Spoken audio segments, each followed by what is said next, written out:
ஓம் சாய்ராம்.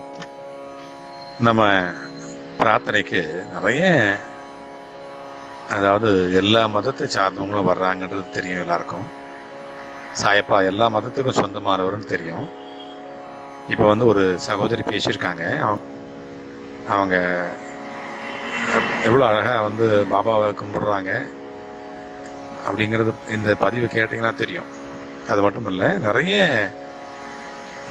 பாபாவோட பிள்ளைங்க கோவில் கட்டணும்னு ஆசைப்படுறாங்க. அது கண்டிப்பாக அப்பா மனசில் உட்காந்துட்டாருன்னா, அப்பா நம்ம வேண்டணும்னா அநேக பிள்ளைங்க என்கிட்ட கேட்குறாங்க. நான் கண்டிப்பாக நான் கோயில் கட்டணும்னு சொல்லிட்டு. நானும் கூட ஆரம்பத்தில் அப்படி தான். வியாழக்கிழமை ஆச்சுன்னாக்கா ஒரு கோவில் இல்லை, குறைஞ்சது 3 கோவிலாவது போயிட்டு வரணும். நான் பரவாயில்ல, நானாவது காரில் போயிட்டு வந்தேன் அப்பெல்லாம். இப்போ கோவில் கட்ட பிறகு எங்கேயும் போக முடியல.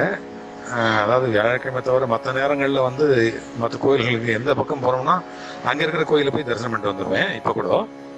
ஆனால் இந்த கோவில் கட்டுறதுக்கு முன்னாடி நான் மயிலாப்பூர் போயிட்டு இருந்தேன்.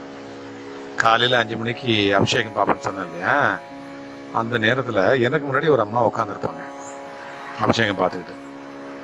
அவங்ககிட்ட பேசும்போது என்ன சொன்னாங்கன்னா, நானாவது காரில் போயிட்டு பார்த்துட்டு இருக்கேன், அந்த அம்மா சொல்கிறாங்க பஸ்ஸில் போயிட்டு அவங்க 3 கோயில் இல்லை 4 கோயிலாவது குறைஞ்சது பார்ப்பாங்களாம். மத்தியானத்துக்குள்ளே பார்த்துட்டு சாப்பிடவே மாட்டாங்க, பிரசாதமும் அந்த கோயிலையும் வாங்கி சாப்பிட மாட்டாங்க. அதுக்கு பிறகு போயிட்டு காலையில் குளிச்சுட்டு வருவாங்க, தலை குளிச்சுட்டு 4 கோயிலையாவது குறைஞ்சது போயிட்டு பஸ்ஸில் ஏறி இறங்கி குறைஞ்சது 4 கோயில், எந்த கோயிலோ ஒரு கோயில் அந்தந்த வியாழக்கிழமையில் பார்த்துட்டு அதுக்கு பிறகு மத்தியானம் போய் குளிச்சுட்டு சாப்பிடுவாங்க அப்படின்னு சொல்லிட்டு அவங்க சொல்லுவாங்க. நம்ம நினைக்கிறோம் நம்ம தான் சாய்பாவை நிறைய அவரை உபாசனை பண்ணுறோன்னு சொல்லிட்டு. நம்ம மற்றவங்களை பார்க்கும்போது நம்ம தூசுன்றது அப்போ தான் நமக்கு தெரிய வரும். ஒருத்தர்கிட்ட பேசும்போதும் ஒருத்தருடைய அந்த எண்ணங்களையும் அவங்களுடைய பாபா அவர் ஆட்கொண்ட விஷயத்தையும் பார்த்தோம்னா நம்மளுக்கே பிரமிப்பாக இருக்கும். அந்த அளவுக்கு பாபாவுடைய மகிமை, அவர் அந்த அளவுக்கு அவங்கள பெனட்ரேட் பண்ணியிருக்காரு அப்படி தான் சொல்லணும். அந்த மாதிரி இந்த மாதிரி இந்த கிறிஸ்தவ குழந்தையும் கூட பாருங்க, அந்த அளவுக்கு பாபா ஆட்கொண்டிருக்கிறார். நீங்களும் கூட தான் கேட்குற, நீங்கள் கூட நிறைய இந்த மாதிரி கற்பனைகள் இருப்பீங்க. இந்த மாதிரி தான் நானும் இருக்கிறேன். குறைஞ்சது 100 கோயிலாவது கட்டணும்னு ஆசைப்பட்டு முதல்ல ஆரம்பித்தேன். இப்போ 10 கோயிலுக்கு கும்பாபிஷேகம் பண்ணி வச்சுருக்கேன். இந்த மாதிரி ஆரம்பித்து பண்ணிக்கிட்டு இருந்தேன். என்னுடைய பணியில் இப்போ 10 கோயில் வரைக்கும் நான் பண்ணியிருக்கேன். ஆனால் கிறிஸ்தவ கோயில்கள் 25 கோயில் நான் கட்டியிருக்கேன். மசூதி ஒரு 3 மசூதியை நான் ஆல்டர் பண்ணி கட்டி கொடுத்துருக்கேன். இந்து கோயில் சொல்லவே வேண்டாம், அதில் நிறைய வேலைகள் நான் பண்ணி கொடுத்துருக்கேன். அதனால தான் எனக்கு ஒரு பாபா கோயில் கட்டுறதுக்கு எனக்கு பாபா அற்புதம் கொடுத்துருக்கிறாரு, அந்த பாக்கியத்தை கொடுத்துருக்கிறாரு. இன்னும் நான் நிறைய செய்யணும், நிறைய என்னுடைய பணிகள் நிறைய இருக்குது. யாரெல்லாம் கேட்குறாங்களோ அவங்களுக்குலாம் நான் உதவி பண்ணிட்டு தான் இருக்கிறேன். கண்டிப்பாக சாயப்பா கொடுப்பார். இன்னும் நிறைய பணி செய்யறதுக்கு எனக்கு அந்த பாக்கியத்தையும் சக்தியும் கொடுக்கணும். என்னுடைய காலத்துக்கு முன்னாடி நான் நினச்சதை நிறைவேற்றணும். இன்னொரு கோயில் சொன்னேன் இல்லையா, அதை பார்ப்போம். சாயப்பா தான் அதுக்கு துணை இருக்கணும். ஜெய் சாய்ராம்.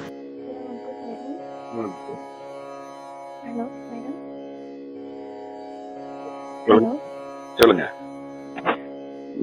கூட்டு பிரார்த்தனை நடக்குதுங்க சார். ஆமா, அதுல எனக்கு ஒரு பிரேயர் மட்டும் பண்றீங்களா சார்? ஹலோ சொல்லுங்கம்மா, நல்லா கேக்குது. சார், இந்த நிறைய ஊர்ல சாப்பாடு இல்லாம ரொம்ப கஷ்டப்படுறாங்க சார். நம்ம ரோட்ல எல்லாம் கூத்தாடுவாங்க, அந்த வெளி மாவட்டத்துல இருந்து வந்திருப்பாங்க சார். ஆமா ஆமா, அவங்களுக்கு கொரோனா பிரச்சனை தீர்ற வரைக்கும் உணவுக்கு மட்டும் எந்த பஞ்சமும் இருக்க கூடாது சார். நல்ல விஷயமா நீ பேசுறது. நீதான் தெய்வம், உன் மனசுல தெய்வம் இருக்கிறா. நீ தெய்வம் உன்னோட வாழணும். நல்ல விஷயமா, நீ நல்ல பொண்ணு, நான் வாழ்த்துறேன். நீ நல்லா வளரணும். நன்றி சார். இந்த கொரோனா பிரச்சனை வந்துட்டு கண்டிப்பா உங்களுக்கு பார்க்க வருவேன் சார். வாமா, நீ வாமா, கண்டிப்பா வருவேன். தாயை பார்த்து பாக்கிட்டு இல்ல, எனக்கு இந்த ஊர்ல அப்பாவோட கோவில் இல்லை சார். எனக்கு அப்பாவை ரொம்ப பிடிக்கும், ஆனா அப்பாவோட கோவில் ஒண்ணு கூட கிடையாது. எங்க வீட்டுல மட்டும் தான் அப்பா இருக்காரு. அப்பாவுக்கு என்னால முடிஞ்சது நான் பண்ணுவேன் சார். மனசுல அவர் இருக்கிறாருல, அப்படின்னா நான் அது மனசுலயே கோயில் கட்டி நல்லா நல்லா வச்சு அதுல வழிபாடு பண்ணு. அப்பா நீ கோயில் நீயே கட்டு, அப்பா அந்த பாக்கியத்தை அவர் கொடுப்பாரு. கண்டிப்பா சார், உங்களோட வாக்கு மட்டும் கிடைச்சிச்சுன்னா அவ்வளவுதான். எனக்கு வேற எதுவுமே இல்லை சார். கோவில் கட்டி நிறைய பேருக்கு ஏதாவது சாப்பாடு அன்னதானம் பண்ணணும் பண்ணுவேன். சார். பண்ணுவேன். நீ என்ன மாதிரி நீ வருவ, என்ன மாதிரி நீயும் வருவ, நல்லா பண்ணுவேன். அதுக்காக நான் உன்னை வாழ்த்துறேன், உனக்காக நான் ப்ரேயர் பண்ணிக்கிறேன். சரியா? Okay sir. சார் யாருமே பத்னியா இருக்கக்கூடாது சார். நம்ம பசிக்கும் சார். உங்களுக்கு எல்லாம் நிறைய ப்ரேயர் பண்ணுங்க. நானும் யாருமே பண்ணுவேன். பசியில வாடக்கூடாதுன்னுப்பா. ம். நீங்களும் ப்ரேயர் பண்ணுங்க. நான் கண்டிப்பா நிறைய ப்ரேயர் பண்ணுவேன் எல்லாருக்காகவும்ப்பா. ஆமா, என்ன ப்ரேயர் எல்லாம் கொஞ்சம் நிறைய போன் வருது. ஓகேப்பா. நான் கூட சாப்பிடுறேன். சும்மா நான் ஒரு prayer. ஆமா, எல்லா வேலைக்கும் சாப்பிடுங்க சார். நல்லா இருக்கிறேன். எனக்கு ஒன்றும் ஆரோக்கியமா இருக்கிறேன். எனக்கு ஒன்றும் பிரச்சனை இல்லை. ஓகேப்பா. நீ நல்லா இரு, மனசு நல்லா வச்சுக்கோ, உடம்பு நல்லா வச்சுக்கோ, நல்லா வருவேன். கோயில் கட்டுவேன், பாபா கோயில் கட்டுவேன். ஓகே. நல்ல வழிபாடு, ஆனந்தமா இருப்பேன், ஆரோக்கியமா இருப்பேன், அன்னதானம் பண்ணுவேன். என்ன? சரிப்பா.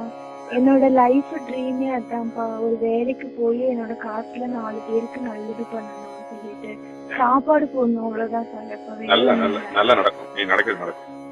நன்றிப்பா. இந்த மாதிரி யாருமே இங்க மோட்டிவேஷன் பண்ண மாட்டாங்கப்பா.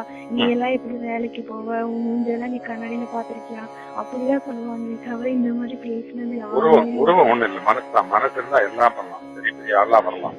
மனசு இருந்தா போதும். இல்ல உருவம் ஒண்ணும் பண்ணாது. உருவத்துல ஒண்ணும் கிடையாது, உள்ளத்துலதான் எல்லாமே நடக்கும். எனக்கு உள்ளம்தான் நம்ம வாழ்க்கையை செதுக்கிற ஒளி, உள்ளம்தான். ஆமா சார். இந்த ரீசன்டா எனக்கு நிச்சயம் ஆயிட்டு அந்த அண்ணன் இறந்துட்டாங்கப்பா. அப்ப எல்லாருமே சொல்லுவாங்க என்னோட ராசி தான் அவங்களுக்கு கொண்டுச்சு, நீதான் அவங்களுக்கு பேசி கொண்டுட்டேன். அவனுடைய ராசி அவனுக்கு அவ்வளவு இல்லையா? அப்ப அவனோட ராசி அவனை காப்பாத்தலையா? அவனோட ராசி அவனை கொண்டுடுச்சுனாக்கா அவனோட ராசி எங்க போச்சு? அதெல்லாம் அவங்க கிட்ட கேட்கவும் முடியல. கேளுமா, நீ கேளு. அப்படி எவனா கேட்டானா, அவனை எவனா கேட்டானாக்கா என் ராசி அவனை கொண்டுடுச்சு, அவன் ராசி எங்க போச்சு? இதெல்லாம் கேட்கணும்னு கேளு தோணுது. கேளு கேளு கேளு. சரியா? சரி, எனக்கெல்லாம் கால் பண்றப்பா. பண்ண நல்லா பண்ணு. அன்பு குழந்தையே, என் வார்த்தைகளை நீ அடிக்கடி கேட்க, வாழ்வாங்கு வாழ இந்த சேனலை சப்ஸ்கிரைப் செய்து கொள். அல்லாஹ் மலிக்.